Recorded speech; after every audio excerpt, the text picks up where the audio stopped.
Zanich, and I'm going to talk to you tonight about how to make an apron from a panel.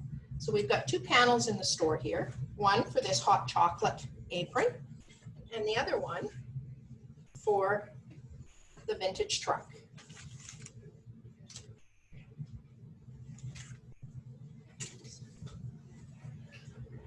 So on your panel, you have everything that you need to make the apron. You've got the body of the apron, you've got the waist ties, you've got the neck ties, and you've got two pockets, plus your little box of instructions. So the first thing I do is I take my best press and I spray the panel and press all the creases out of it, and then I cut it apart. And I just use my rotary cutter and my regular 6x24 ruler. And the waist ties are 2.5 inches, and just cut them out straight. The neck ties are 2 inches wide.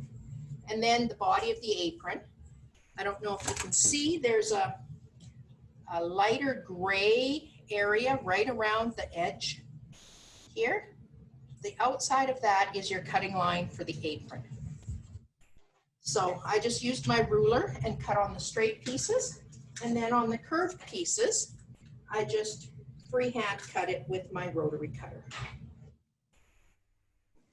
So the panel instructions say to take your panel, and I have a panel here somewhere that's got nothing on it.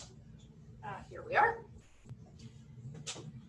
So it says to take your panel, turn under 1/4 inch and give it a press, and then turn under another 1/4 inch. And so basically you're hemming all around your panel. And that's fine if you want to do it that way. That's not my preference. I like an apron that's a little more substantial, and so I lined mine. And on this one in particular, because I used this snowman lining on this one, it was showing through on the white part. And so I took some interfacing, and this one is called Presto, and just cut it out the same shape as my panel, pressed it on, and then continued to put my apron together. So because I like a more substantial panel or apron, I bought about 1 meter of fabric, and I take my now cut out apron panel, and that becomes my pattern. I lay them face down, and I cut my lining out all around the outside of the apron panel, cutting. So for now, I'll put my lining to the side, and we'll talk about the pockets. So in the pattern, it says to cut your pockets out, and I cut them out as square as I could, and they came out at about 7.5 by 8 3/4. So it says to turn the top under 1/4 inch and press it, and then to turn it down 1 inch. So I measured down 2 inches on the front, put a mark, rolled my piece over, pressed it, and then stitch it about 1/2 inch in. So then I take that and I flip it back out, and then I press the sides so that they make a nice straight seam or line down the edge of the pocket. I also press the bottom up 1/2 inch, and then I mitered my corners. So I've got my intersection going this way and the one coming this way. And at that intersection, I know that's my corner. So I turn my corner up at an angle, in a triangle, give that a press, and then I put my side back down, my bottom, and I give it a nice press, and you get a nice super sharp point. Another way you can do your pocket is to take your lining fabric and your pocket piece, and this one I cut down. This one ended up being about 6.5 inches square. So I cut this one to about 7 inches square, both sides, both pieces of fabric, laid them right sides together, and then stitched all the way around, left an opening on the side somewhere here, and then turned it. Used my purple thing to push out all my corners and make sure my seams were all nicely pushed out, and then gave that a nice press. On both of them, I stitched across the top. Here I stitched 1/4 inch. This one I stitched down about 1 inch down so that it's got a nice firm top. And then you take your pocket, you lay them on your panel, and we got to line them up as best we can. So there's lots of lines here that make it easy to line up. So I line up my cookie in the hot chocolate. I line my gray line up here. I line my red and gray here. I line my roof up. And then I pin them in place. And the pins I like to use are the silk pins by Clover. I like that they're really super thin and really nice and sharp. So I pin my pocket in place in the 4 corners, and then I stitch around. So I do 1 row of stitching close to the edge, and I back stitch at the start and stop, and then I do another row of stitching about 1/4 inch in, and again back stitch at the start and stop, and then that gives you nice secure pockets. And I back stitch because that's the place where you're going to have the most stress on your pocket. So either way will work. This one would line up the same way.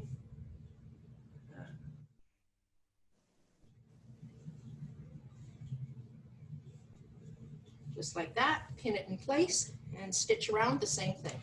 The 2 rows of stitching.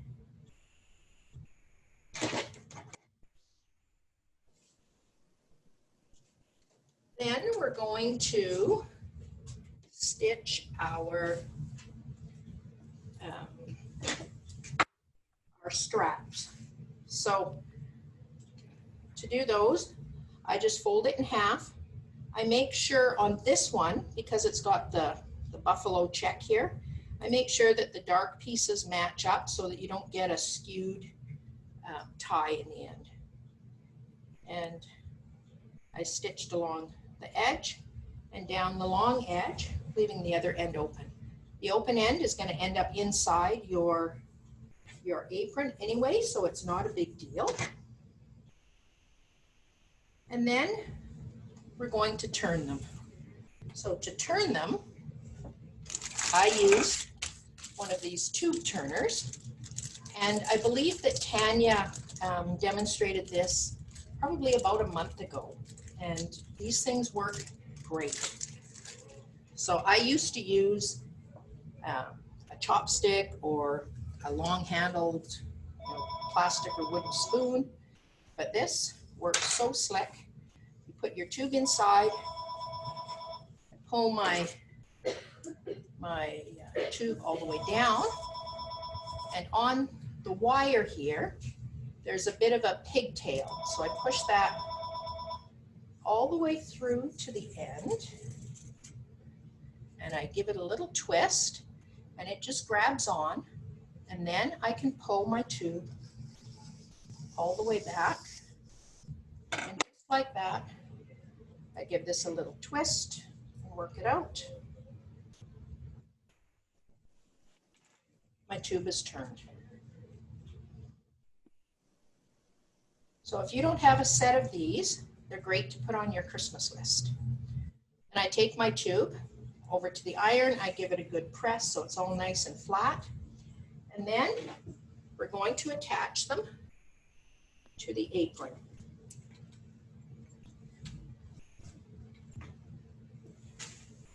So I've cut out my lining piece. I lay my apron panel on top. And I take my my strap, and the ties go in at the corner here, as close to the edge as you can get, but you still have to be just outside of the seam allowance.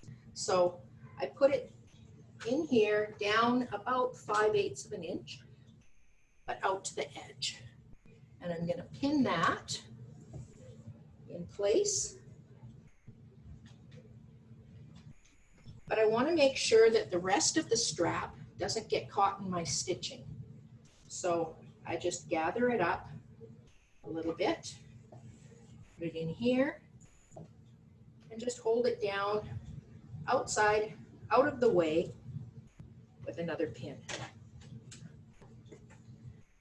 Lay my top piece on, pin all the pieces together. So I've got my backing, my tie, and my top. And I do the same with the neck ties. On the one that I've got on, I left the ties long, and so you can just tie a bow into it, and that works great. On this other one that I'm doing, I put in a little D-ring. So then I've got this piece coming out the top of the apron. This would be my other strap coming around, and I just work it through the ring and the slider.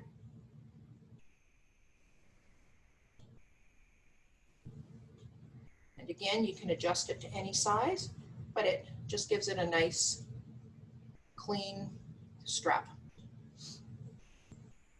So I would cut this piece off, the extra, because I don't need that. I just need to have a little bit of this hanging out.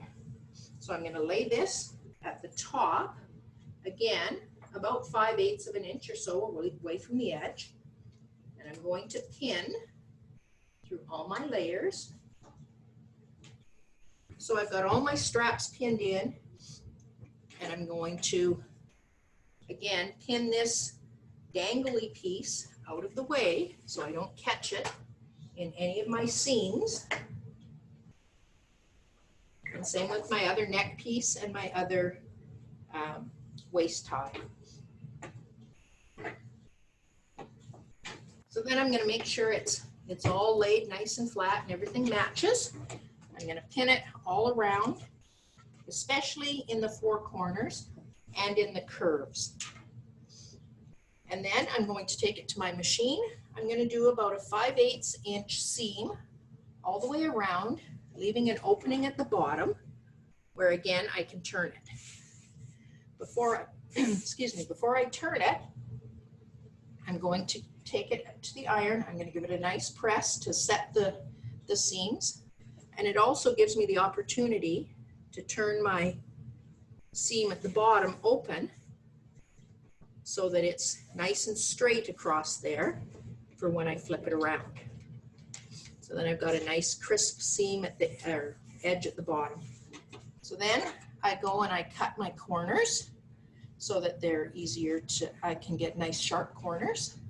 And I use my rotary cutter or a pair of scissors. You're also going to want to cut in the curve so that when you do flip it around and you press it, it lays nice and flat and smooth. So just give a couple of clips in the curve, just close to the seam, but not through the seam. And then we're going to flip the apron around.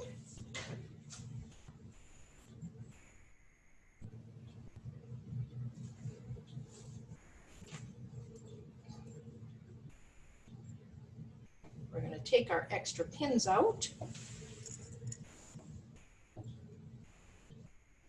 And we're going to have a nice apron with the strap that comes around here through the tie.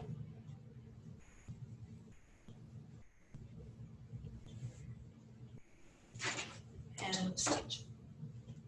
That's your apron. Top stitch. Oh yes, we're also going to top stitch around the edges so that about 1/4 of an inch around all the edges, just to give it a nice crisp finish. And So we, on both the panels, we've got enough from the lining. If you buy a meter, you've got enough lining left over to make Brenda's oven mitt. So you could have a nice apron and a matching oven mitt to give to somebody as a hostess gift or a Christmas present. On the truck panel, it actually comes with a set of oven mitts and a set of coasters. So the hot chocolate one just comes with the apron. But both are made the same way. And again, if you watch Brenda's video next week, you can see how to use the oven mitt and make the silicone mitt as well. I think that's all I had. So if you have any questions.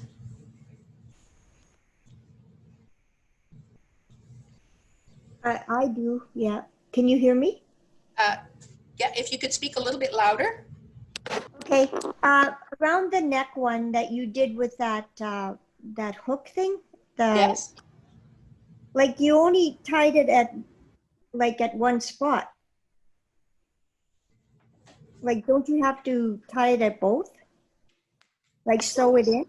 Yeah, so I've sewed it in on this edge where my tab is, and I've sewn the other strap, the full strap, on the other side. Oh, I see. Yeah. Okay. Oops, I got it backwards here. So then, so it's sewn in here, and it would just come around. And I would just weave it in. So you have to buy that little ring extra, eh? Yes, and we do have them in the store. They come in packages of 2 for $2.99. They're by Emmeline Bags, and this one is called a strap slider, 1/2 inch. Okay, all right. Okay, now I see how you do it. Thank you. Okay.